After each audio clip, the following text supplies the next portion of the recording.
Welcome back to Everyday Garage, guys, and we are finally going to be putting the transmission back together entirely, putting some paint on it, and getting it all done. And I'm super excited to get this done, guys, because after this, we can slam the drivetrain back together, and, you know, hopefully, maybe one day this thing starts to drive under its own power again.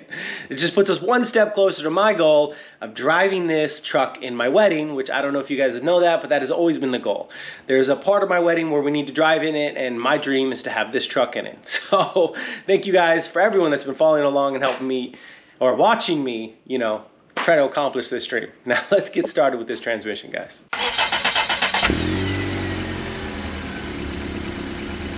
Now guys, there's going to be a ton of information going on, so I'm just going to kind of braze through this, and then most likely in time-lapse, I'm time-lapse a lot and bring you in when things kind of happen.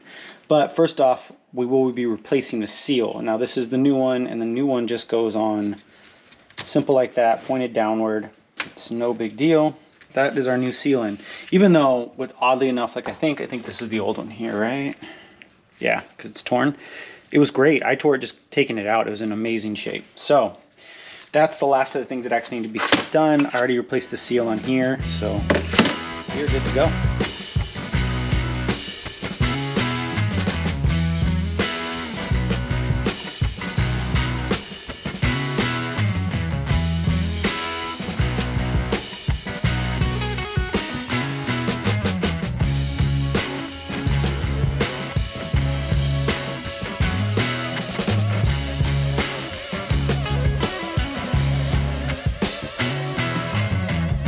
Okay, first snag, don't mind the air purifiers on. I have some smoke in the background, but this seal won't go down here. So it'll go down a little bit, but there's a ledge that's stopping on, and this needs to go all the way down. Now in the book, it talks about having some kind of alignment tool. Basically, it's something that just wraps around to hold this down. So this is shim stock, just sheets of shim stock. This is 2/1000 of an inch. I got 1/1000 just in case, but we'll bring it in here. Actually, it needs to go like this, with the nice straight edge down, and try to use that as the same thing, because it is not wanting to go in at all.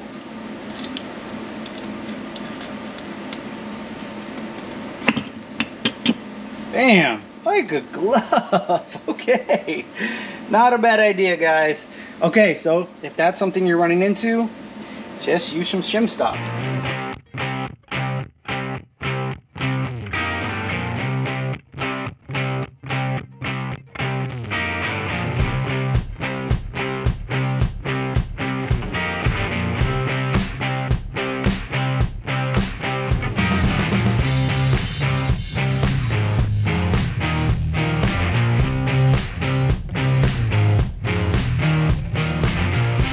So I have the tail assembly all together, and what I want to do now is get the actual case kind of set up.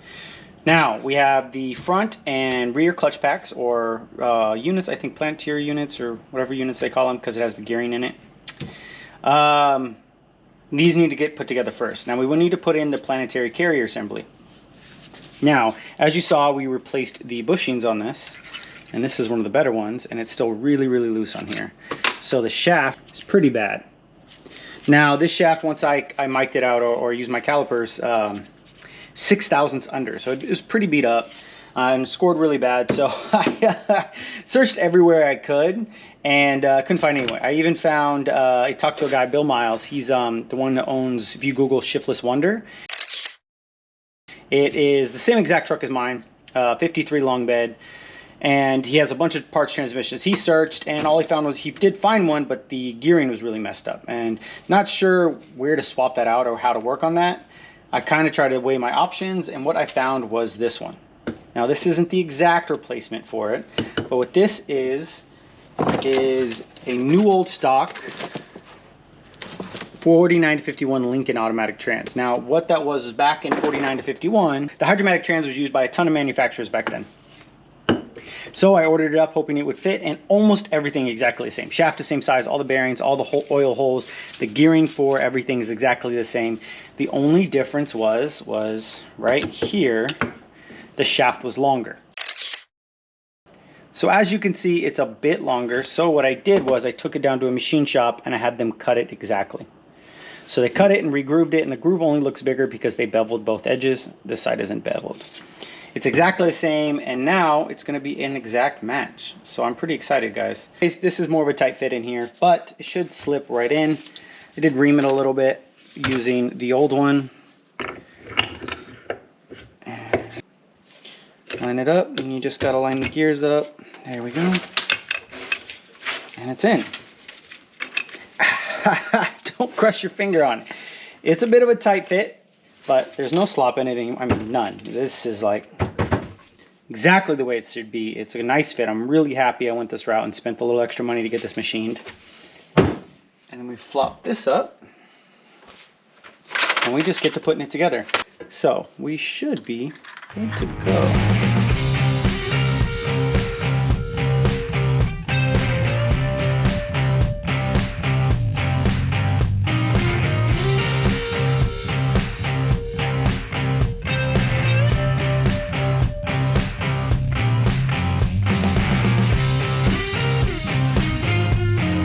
Actually, it's been several days, guys. That's just how it works for me. So I finally am able to get back out here and get on this. So these bearings are the 3L06 exact replacements. I found them on eBay. Unfortunately, when they arrived, they were pretty much rusted tight. I don't say maybe rusted, it was just bad grease, but there were rust marks. It's kind of the risk you run with like new old stock bearings. And unfortunately, eBay said they were perfect. Now, I cleaned them out and see if I can get it to do it. But basically, this is completely lubed and clean now, but it'll actually stop. I don't know if you can hear it. Here's a real tight spot. Same on this one, so these are kind of trash. They're actually worse than the one that was in there. So I went and picked up just a new bearing. This is NSK though, decent brand. I thought it was going to be Japanese. It actually showed up as a Poland bearing, which, you know, at least it's not Chinese. So that works out and feels great. It's nice and quiet, no rough spots. So we're going to run this one. Only downside was I could only find it sealed, but I just popped the seals out. So this actually just needs to go inside of here.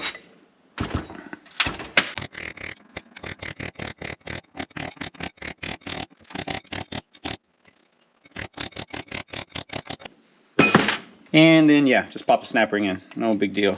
Damn. That is a struggle.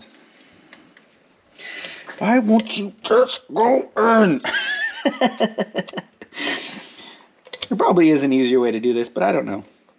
Because if it had like the little tabs, you could use like, you know, snap ring pliers to pull it in, but it doesn't. It's just this little locking tab. I just don't understand.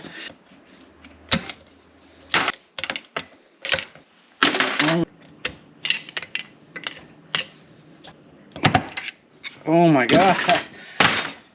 Whew, that's it. You know, that's crazy. I bet they loved putting this in at the factory. And in the book, there's no special tool for that. It's just, you know, make it fit. That was awful. All right, this last split ring, at least we have something to help us put it on. And I'll just get it stretched past this part. There we go. Make sure it's in the groove. Okay, installed. Whew, that was way more of a pain in the butt than I thought it'd be. Check on it. Everything rotates nice. Yeah, no problem. Perfect. So, it does actually have to line up. You have this little key here. There's actually a space in the gasket, and it does go into a groove right here. So, self-aligns. Alright. Make sure this gets in. There it is. And that goes just like that. And then we have all of our bolts, which I've already gone through and cleaned. And they just, oh. And I got new locket washers. I mean, kind of unnecessary, but might as well. And then you have this special bolt that holds the parking paw, goes with a lock tab, and that goes through here. Well, all the bolts are stugged up, so that's actually finally seated where it needs to. We're not going to torque these yet. We do that a little bit later. Now I'll come in and put these bolts into the rear drum. Now there's a bunch of little odds and ends, guys, so I'm just throw you guys on time lapse. Let's go ahead and just slam this transmission back together.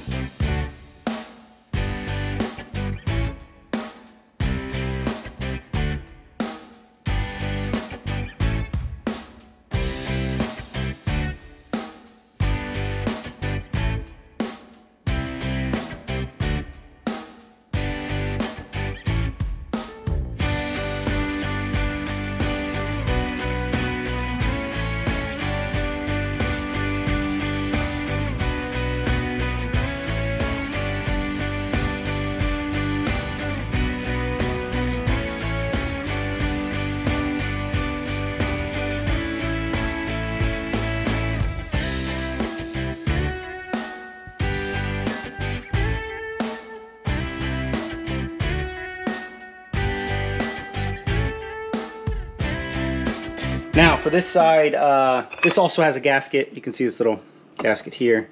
I did the same thing, just coat it in RTV. This one actually calls for it in the manual, so made sure it was nice and coated. Just a little dab on both sides. No big deal. And then I cleaned the area. It has this. This is actually supposed to be removable. I could not get mine to remove, which is really no big deal to me. I found out it just has a little groove for a locating tab. That's all it works as.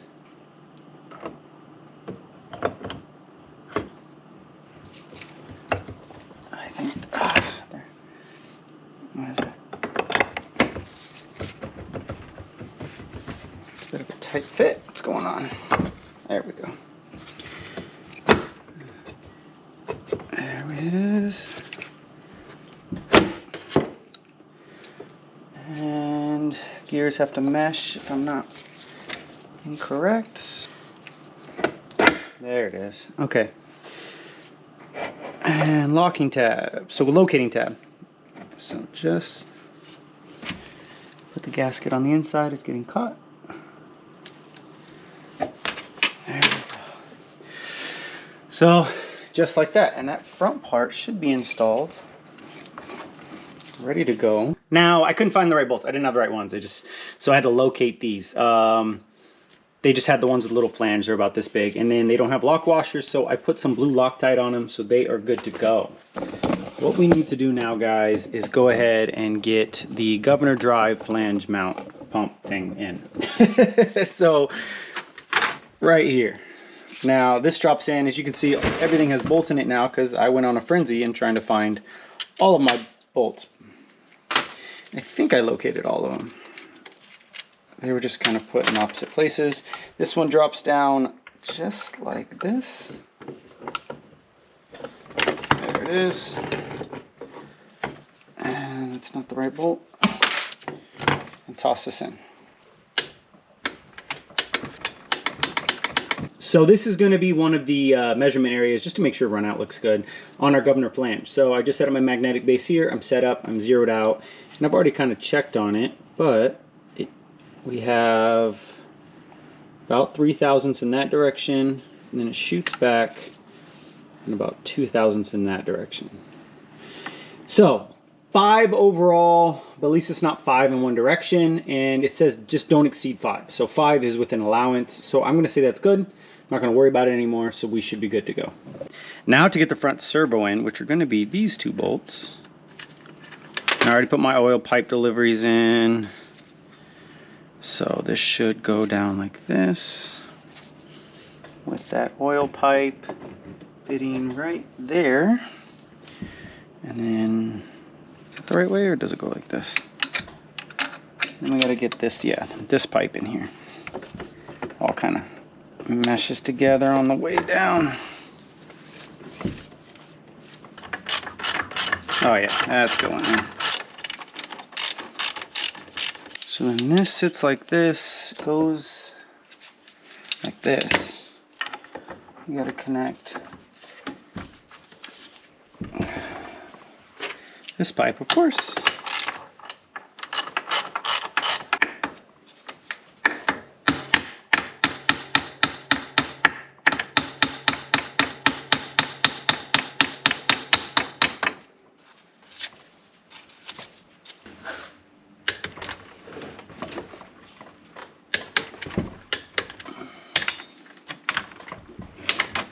So, bam. Okay, guys. So when we insert that servo, you just need to make sure that this little piece is resting against here. When we run this bolt in, I mean, we can always just do now. This will push up against it, just like that, and kind of seat it. Kind of keeps it where it is. And then we have our, this is our pressure regulator, and it just goes in like that.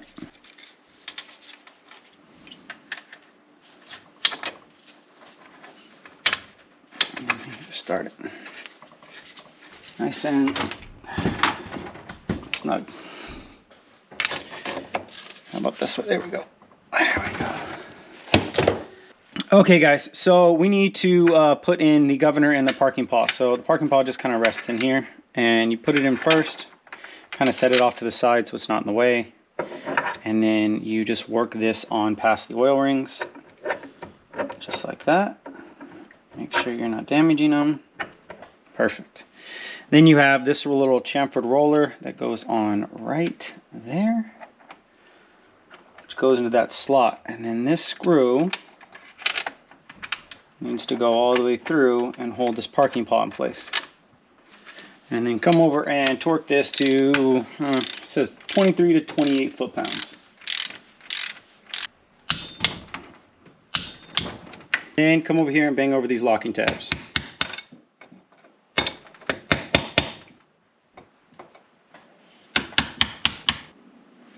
Okay, just put some oil pipes in now. And I think this one goes here, and this one goes here.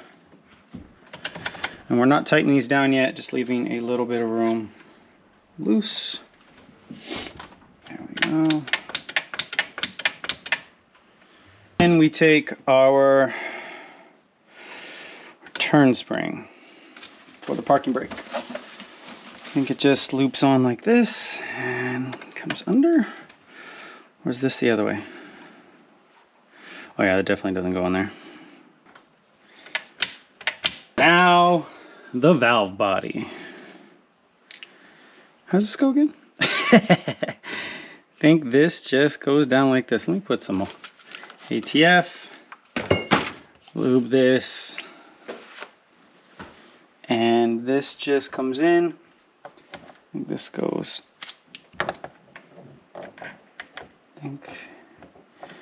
yeah, it goes on the oil like that, right?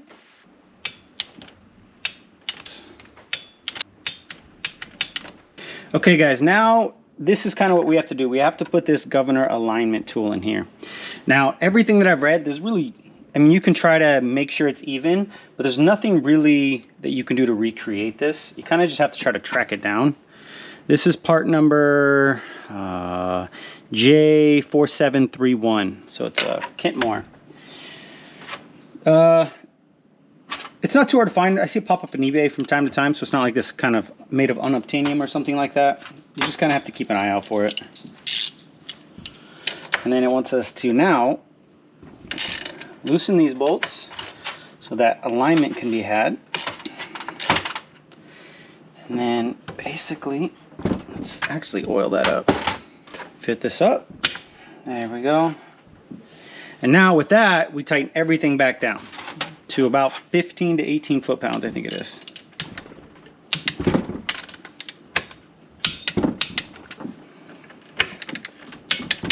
Now that everything is together, and I've taken this transmission apart 3 times off camera because I keep forgetting certain stuff, snap rings, the bands, stuff's falling. It's been wild.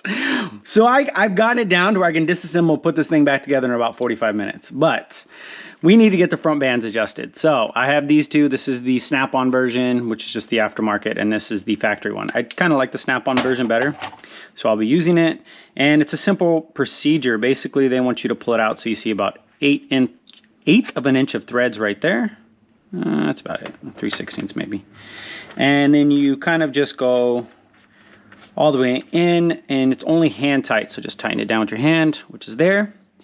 And then you just screw this down very lightly until it contacts, just till it stops. So, bam, there we are.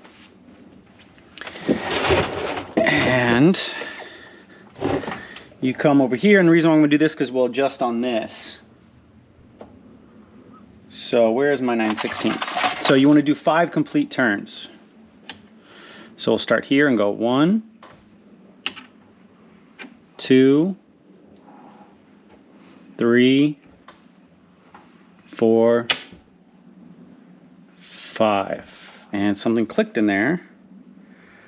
So let me check real quick. Looks like the band was just seating. It wasn't seated all the way. So that's where you want to be. And then, simple as, I'm using a 3/8.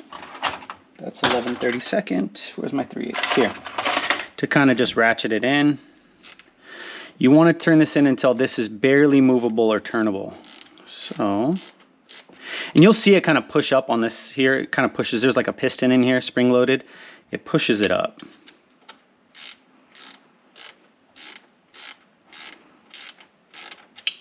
Come on.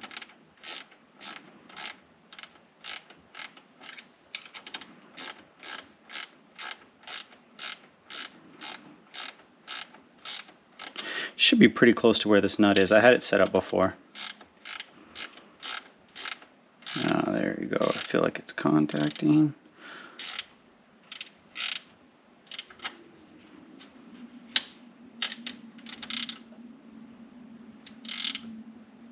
There it is. So right there, now I can move it, back it off a little bit. So right there. Right there is where we want to be. Now that we have it kind of set up, this is where we want it. You just come in and you torque this to 40 to 50 foot-pounds. I have it set to about 45. Just right there. Check to make sure it's still free and moves. And bam, we're good to go. That is all you have to do. Then you just come in and make sure you do 5 complete turns to take it off. And that should take, there you go. Now that band should be set. Make sure it's sitting there. It is still going to be loose on there. So this band is not engaged right now. So don't worry if it's kind of loose right now. And that's 7/16. And then we will come in here and set the rear band. I'm just going to tighten up the rear band real quick because I know it's really off. And one thing you want to worry about is that spring in there. It fell off on me and got lost in the transmission, so I really want to make sure that it's seated in the pocket it's supposed to be in, and everything where it is, because if it doesn't, it pops out on me. I will probably cry. Now for the rear band, you just use this gauge, and it just lets you know how far to push this, I guess, piston in. So it is J5076, J5071. And you just rest it here, so it's got a little notch for it. And put it towards the back. Let's see. And you kind of just want to come and touch the back of this gauge here. And we'll put this up to show you.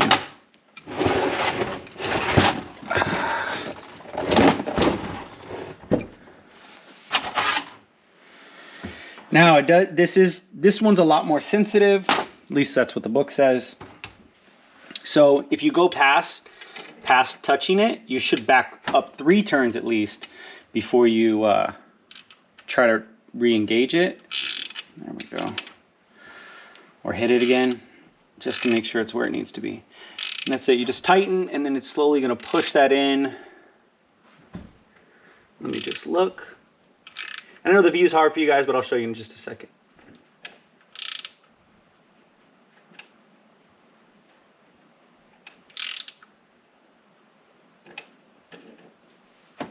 That looks to be it.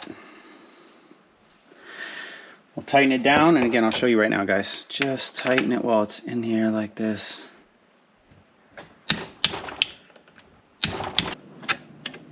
So you come in here and you set it on the ledge right there. You bring it back here and you want it to just contact the back of that. Let's see if I can show you. Just like that. And what you're doing is when you're wrenching that in, it just slowly pushes this piston in. Basically, it measures how far you putting pressure against that. And that is a fully assembled. Well, actually, we have one more thing, I should say. The screen. So you have this pipe that kind of comes into here, just like that. And then you bring the screen in from the back all the way up against it. And then it should just come right in there. And there you guys go. A fully assembled Dual Range Hydra-Matic transmission, which this thing has been a huge pain in the butt. Like I said, I've taken it apart 3, 4, 5 times. So we are going to go ahead and run this. Let's go ahead and get the side covers on, which you saw that we already painted. And that's kind of it. I'm not going to go any further with assembling. Well, actually, we'll go ahead and get it painted everything, and then I'm going to stop. Basically, I'm not putting the Taurus and stuff on yet. Still have to check that to the transmission, the engine and all that other stuff. Whole nother thing. But let's go ahead and get these covers on, get this painted, and get this done, guys.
All right, here's my paint setup. All my nonsense that I always have. So I'm using SPI epoxy.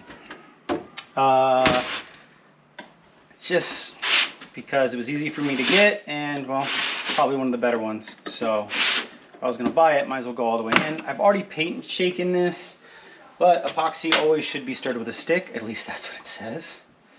Oh yeah, bottom's all gunked up. But there's just chunks at the bottom of this brand new can. Is it normal? Great. That's a good sign, huh? It's been stirred quite a bit, shaken quite a bit, and I honestly don't know where to go from there. So let's hope that that's not going to ruin my paint, because that is expensive, but we'll find out. So what I'm going to do is, I don't need a lot. It's a 3-to-1 mix. I'm probably just going to do a 2 on here, and it's a 1-to-1. So 1 of this to the activator, straightforward. Let's just measure it out.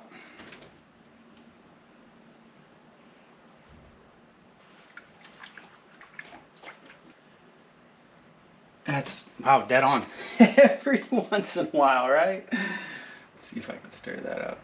I use Harbor Freight. If you guys notice, I love Harbor Freight everything. There is just the old 3M system that, since they lost the patent, 3M had basically now gets to sell this to, or it's basically sold at Harbor Freight now. And I'm going to use this to strain it. And that's really thin. It did call for a 1.4, 1.5 tip, which is exactly what I put on here. But man, that's pretty thin for a 1.5. And again, I have this for with the 1.5 tip on. Put it, lock it, and we're ready to go. let's go paint some stuff.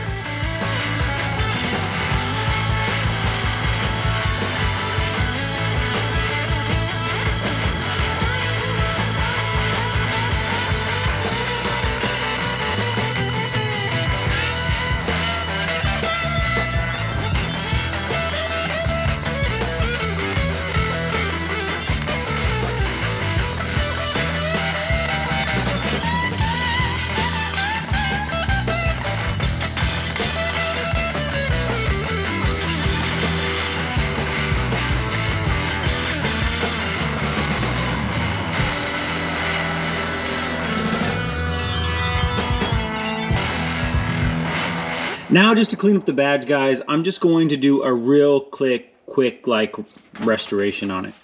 Now, all I did was clean it up so it looks dramatically better. Just hit it with some Scotch-Brite and some soap, and this is how it turned out. So it's actually in really good shape.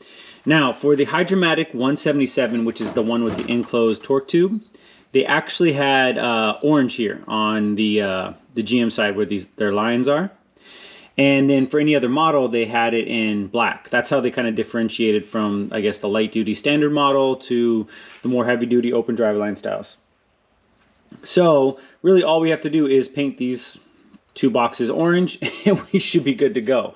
And to do that, all I'm gonna do is just tape everything off, leave the boxes exposed. And if I'm gonna paint a GM product orange, I might as well use some Chevy orange. So we'll throw some of that on there and then I'll show you how to get it off. And there we are, all taped up. Super simple. I think that took me like 2 minutes. So just real quick, and then like I said, we'll hit it with the Chevy orange.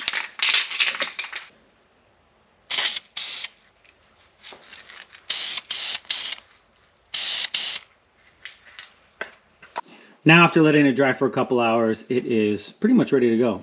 Super simple and straightforward, guys. Take a little bit of 800 grit and some water, and just kind of sand these highs. You definitely want to wet sand because I definitely don't want to wait until it's fully cured.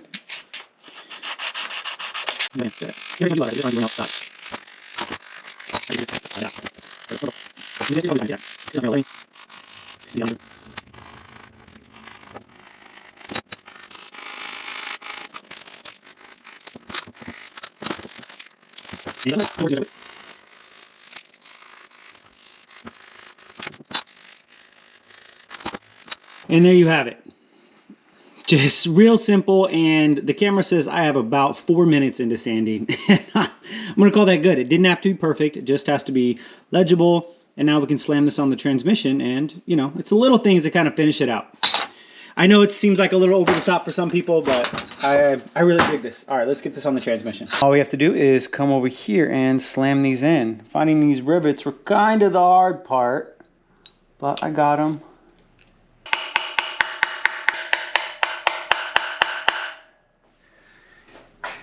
Tag is in, and this tag up here is in. Again, all I did was sand the highs.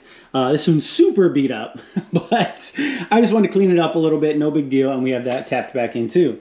Transmission's fully painted. Man, does it look good. I'm really happy with this cast iron look. It's cast iron transmission, it's different. I think the original color was black, but this way we can see, you know, see when leaks happen and stuff, so that's kind of nice. Fully ready to go, and then at the same time, I have the flywheel painted up. We only paint this one side, we don't paint the other side because that gets bolted to the Taurus cover and it's all fluid and ATF inside.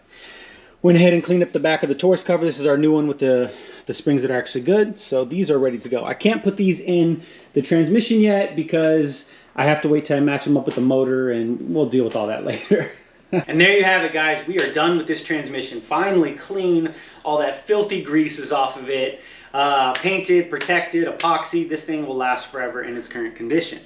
Fully rebuilt. Well, we, you know, put stuff. We've hopefully made it better than it was.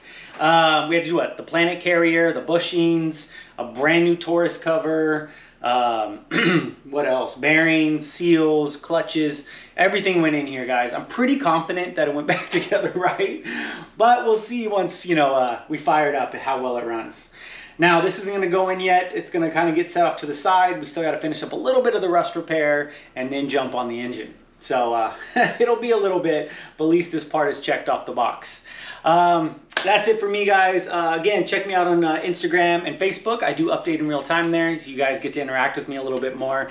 And again, I just want to say thank you so much for the support. The channel is growing pretty fast, and I'm happy with that, guys, and I'm glad you guys are enjoying the content. Don't forget to like, comment, and subscribe. And remember, guys, if I can do this, so can you. I'll see you on the next one.